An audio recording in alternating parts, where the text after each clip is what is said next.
اسباب و وسیلہ بنایا کہ ہم یہاں تک پہنچیں گے. پیس ڈیل ہونے جا رہی ہے.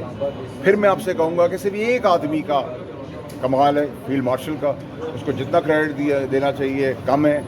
ہمارے جھنڈے کو آگے کیا ہے، ہماری فوج کا بہت زبردست رول رہا ہے جنگ کے دوران، لیکن پیس کے اندر صرف لیڈر، نو گیدڑز. Thank you. لوگوں قبل از وقت نیشنل میڈیا کو پاکستان کے بتا دیا تھا، شمول نیو یارک ٹائمز کے اور باقی دیگر انٹرنیشنل بڑے اخباروں میں. وہی ہوا، ایک لیڈر، ایک فوج، ایک سپہ سالار، جس کی انت تک محنت نے پاکستان کو ورلڈ آرڈر میں، چیف کو ورلڈ آرڈر میں لا کے کھڑا کیا. قومیں، دنیا، انٹرنیشنلی لوگ چیف کو ٹرسٹ کرتے ہیں. ہمیں چیف کی صورت میں ایک لیڈر، اور لیڈروں پہ ہی بھروسہ کیا جاتا ہے، لیڈروں پہ تو بھروسہ کیا نہیں جاتا.